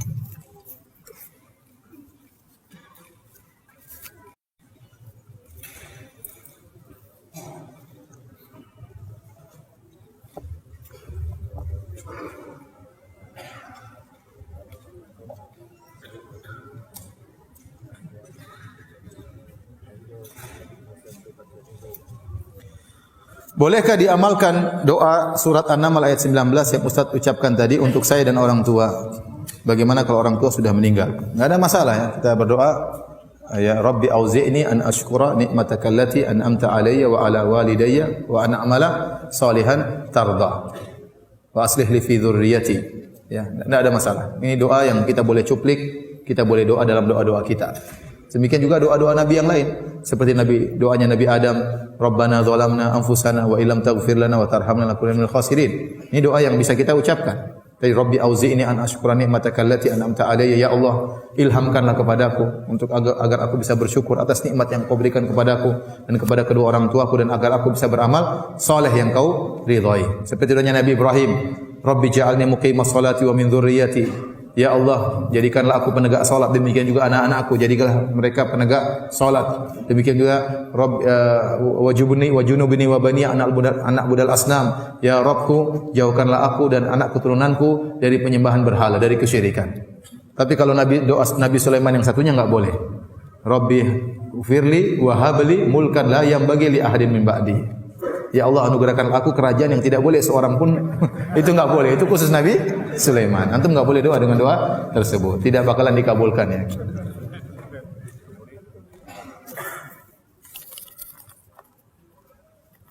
Ustaz, bolehkah kita bekerja sama dengan jin? Habiskah manusia untuk diajak kerja sama? Sehingga harus kerja sama dengan jin? Tidak boleh, tidak boleh. Ya. Ya. Ya ma'syaral jinni qad istamta'tum minal ins wa qala awliya'uhum minal insi rabbana istamta'a ba'duna bi ba'dhin wa balaghna ajrana alladhi ajjalta lana. Ya. Pada hari kiamat kelak Allah akan mengumpulkan manusia dan jin. Maka Allah berkata, wahai jin sekalian, sungguh kalian telah telah banyak menyesatkan manusia. Maka manusia berkata dari penolong-penolong jin, ya Rabb kami dahulu saling istimta', saling menyenangkan. Menyenangkan bagaimana? Jin melayani manusia, manusia memberi ketundukan kepada jin. Ya, jin itu sangat senang untuk diagungkan. Makanya Allah sebutkan dalam surat Al-Jin, kata Allah, wa annahu kana rijalun minal insi ya'udzuuna birijalin minal jinni fazaduhum rahaqa. Dan dahulu ada sekelompok laki-laki dari manusia minta perlindungan kepada sekelompok jin, maka semakin menambah kesombongan para jin. Disebutkan dalam buku tafsir, baik tafsir Al-Qurtubi, tafsir At-Tabari, tafsir Ibnu Katsir.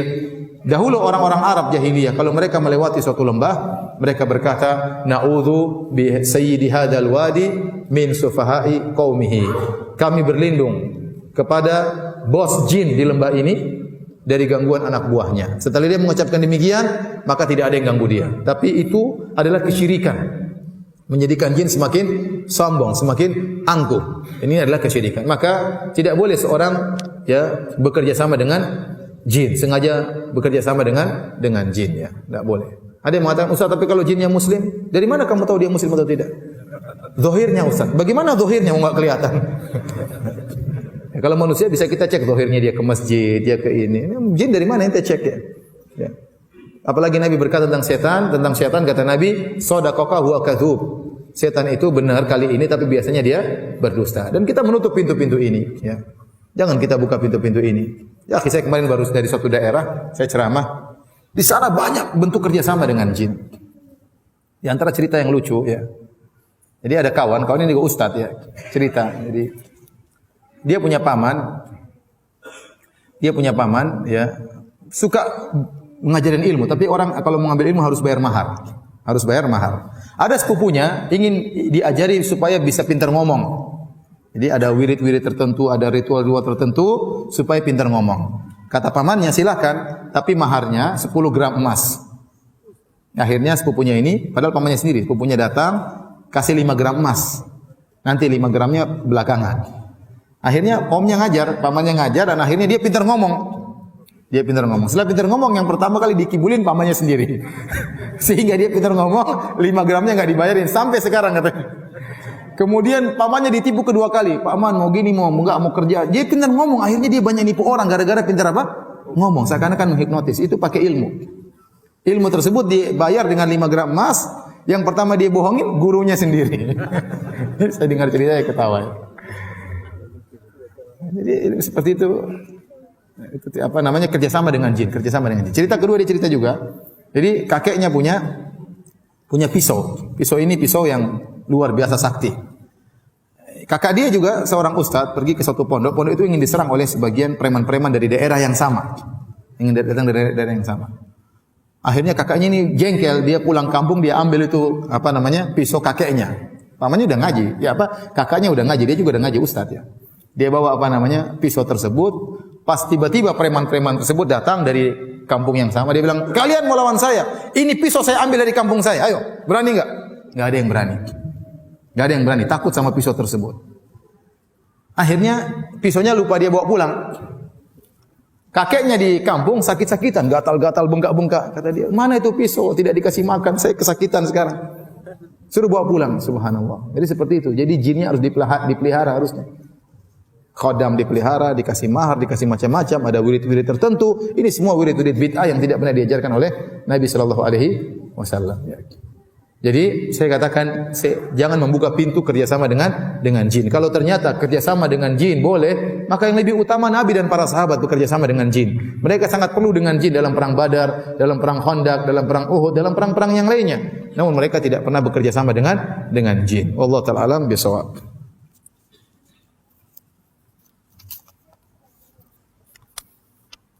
Ustaz, negeri Sabah itu di mana ya Ustaz? Ada yang bilang negeri Sabah itu dikuasai Ratu Bilqis, itu di Indonesia.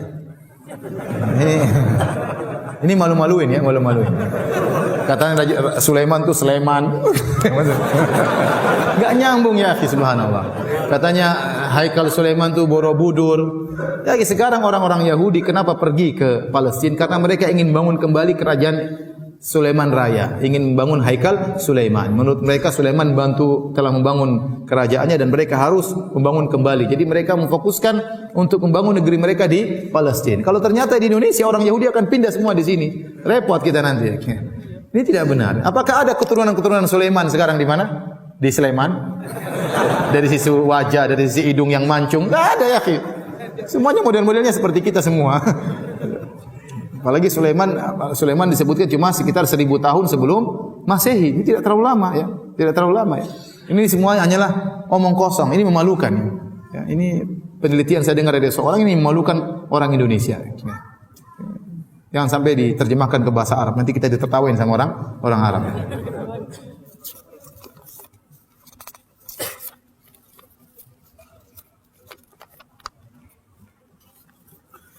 Ini ada bertanya, apakah iblis termasuk jin dan syaitan? Jadi iblis, ada istilah iblis, ada jin, ada syaitan. Makhluk, ya, ada 3. Jin, manusia, malaikat. Jin, manusia dan apa? Malaikat. Manusia ada 2, ada manusia baik, ada manusia yang buruk. Manusia buruk disebut juga syaitan. Manusia buruk disebut juga apa? Syaitan. Syayatinal insi wal jinni, kata Allah, syaitan, jin dan manusia. Jin pun demikian, ada jin baik dan jin buruk. Jin buruk namanya apa? Syaitan. Jadi syaitan itu untuk yang buruk, baik dari kalangan manusia maupun kalangan jin. Adapun iblis salah satu dari jin. Yang iblis inilah satu-satunya jin yang ditunda kematiannya. Dia yang masih hidup sampai sekarang. Umurnya entah sudah berapa puluh ribu tahun ya. Tapi kalau jin-jin yang lain mereka mati sebagaimana manusia. Itulah iblis, itulah jin, itulah apa? Manusia.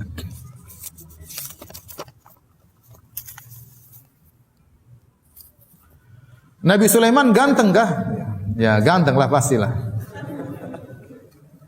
Tapi lebih ganteng siapa? Nabi Yusuf alaihissalam. Lebih ganteng Nabi Adam alaihissalam. Tapi apakah ganteng seperti kita nggak tahu, kita nggak pernah lihat ya. Tapi jelas dia ganteng ya. Jadi tidak ada nabi yang cacat. Ya. Tidak ada nabi yang cacat. Ya. Kenapa? Karena dalam rangka untuk menolak gangguan dari kaumnya. Karena kalau ada nabi yang cacat akan jadi olok-olokan oleh apa? Kaumnya. Tapi orang soleh, orang baik, ada yang cacat. Tapi untuk nabi tidak. Tidak ada nabi yang cacat. Seandainya Sulaiman buruk rupa, tentunya akan jadi olok-olokan dari kaumnya.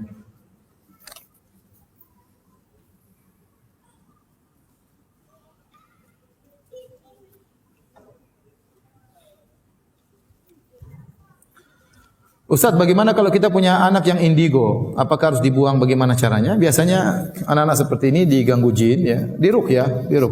Kalau memang benar-benar mengganggu. Jadi kalau ada jin dalam tubuh tidak harus dikeluarkan. Saya ingatkan, ada jin mengganggu kita masuk dalam tubuh seorang tidak harus dikeluarkan. Tapi kalau ternyata mengganggu sekali, ya, mengganggu kebahagiaan seorang, mengganggu ibadah seorang, lebih baik untuk apa? Diruqyah, dikeluarkan dari tubuhnya. Terkadang sebagian orang ada jinnya, dia keluar sendiri jinnya.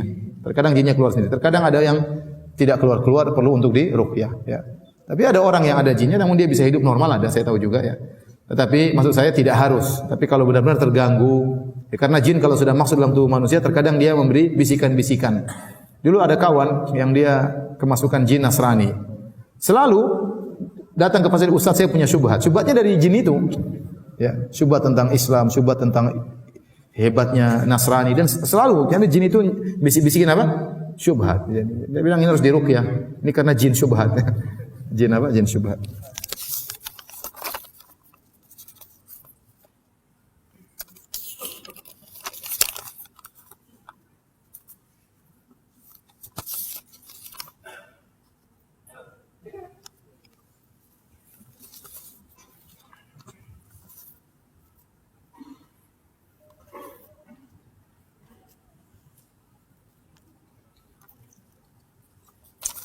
Baik, demikian saja. Ini hadiah ya? Hadiah buat saya? Oh, buat saya ada khusus ya. Ini bagi siapa yang bisa menjawab pertanyaan? Baik. Di akhir pengajian ini ada berapa hadiah? 2, 3, 4, 5, 6, 7, 8, 9. Ada 10 hadiah bagi yang bisa menjawab pertanyaan. Saya kasih hadiah atau hadiah dari panitia. Ya. Pertanyaan pertama, sebutkan keistimewaan kerajaan Sulaiman. Ya, silakan berdiri. Ya, berdiri. Apa keistimewaan kerajaan Sulaiman? Assalamualaikum warahmatullahi wabarakatuh. Waalaikumsalam warahmatullahi wabarakatuh. Keistimewaan kerajaan Sulaiman adalah Allah menundukkan segala makhluk bagi Nabi Sulaiman. Pertama, menundukkan makhluk bagi Sulaiman, burung dan yang lain. Yang kedua, tidak ada kerajaan setelah kerajaan Nabi Sulaiman. ya, makhluk yang ditundukkan oleh Allah apa aja? Jin, Terus jin, binatang, manusia. Terus apa? Angin yang lupa. Angin ya. Silakan. Jazakallahu khairan. Silakan. Ya. Ya, Masya Allah. Allah barik fiik. Ya. Sebutkan dua ciri anginnya Nabi Sulaiman. Sana, silakan. Ya, berdiri. Antum jangan lihat ke belakang ya, antum. Berdiri ya. Apa ciri anginnya Nabi Sulaiman? Lembut, yang kedua? Cepat tapi tidak?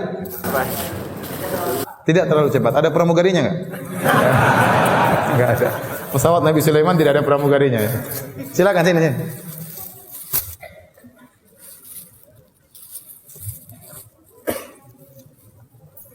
Pertanyaan berikutnya, siapa yang bisa sebutkan atau menjelaskan tentang empat yang faedah yang bisa kita ambil dari perkataan semut? Perkataan semut. Ada yang bisa jawab? Semut ngomong apa? Apa faedahnya? Ya, berdiri. Semut ngomong apa? Semut ngomong kepada semua pasukannya untuk semua temannya, bukan semua pasukannya. Semua pasukan semut. Ya. Ketua semut itu ngomong kepada semua pasukan semut untuk menghindari dari Nabi Sulaiman dan pasukannya agar mereka tidak terinjak. Iya, apa faedahnya? Faedahnya itu pertama, kenapa Nabi Sulaiman tertawa? Iya, apa sebabnya? Karena Nabi Sulaiman itu mendengar si ketua semut itu. Saya tidak bilang dia ketua semut, mungkin dia semut rakyat jelata. Pokoknya salah seekor semut. Iya, salah seekor semut. Iya. Salah seekor semut. Iya, tidak mesti dia ketua ya, tidak mesti. Nabi Sulaiman dengar perkataannya. Kedua? Dan kedua, Nabi Sulaiman bersyukur pada Allah karena bisa mendengar salah satu semut itu. Sama, itu yang pertama. Iya, yang kedua, enggak apa terus. Faedah yang lain. Yang lain. Yang ketiga, Nabi Sulaiman. Semut tadi ngomong apa? Semut bicara agar semua pasukannya itu menghindari. Iya, berarti semut kasih udzur kepada siapa? Sulaiman dan pasukannya. Ya, Masya Allah. Itu yang ketiga. Yang keempat? Yang keempat itu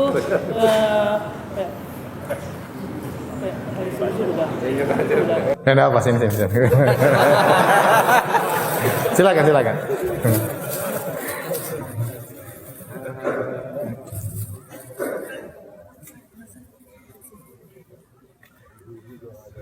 Ya, itu enggak ada. Ibu-ibu adalah. Ini tinggal 4. Ini baju laki-laki semua. Coba apa keistimewaan Nabi Sulaiman? Satu aja. Dua keistimewaan Nabi Sulaiman. Dua keistimewaan Nabi Sulaiman. Kita sebut di awal-awal pengajian. Hah? Ayo, yang angkat tangan jangan ragu-ragu. Coba, antum berdiri. Ya. Apa keistimewaan ya? Berdiri. Apa keistimewaan Nabi Sulaiman?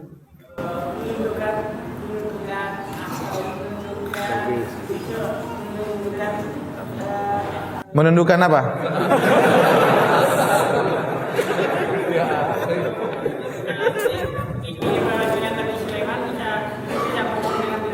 Dengan binatang, terus?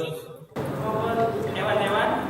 Yang kedua, dia mempunyai kerajaan yang Iya.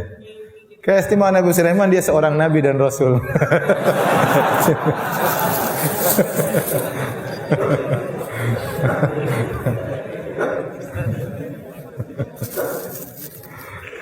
Dia sering dengan celamong ngepost. Oh iya.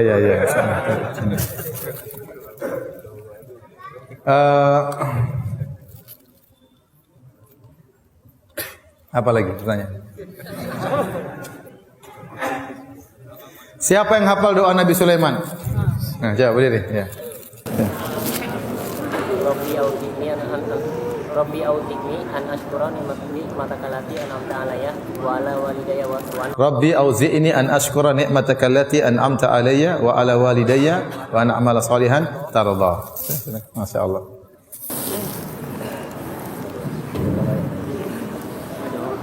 Siapa yang bisa mengulangi kisah tentang Nabi Muhammad SAW diganggu jin?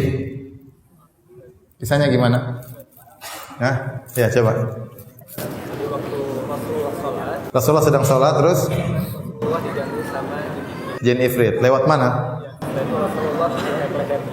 Kemudian Rasulullah cekek lehernya.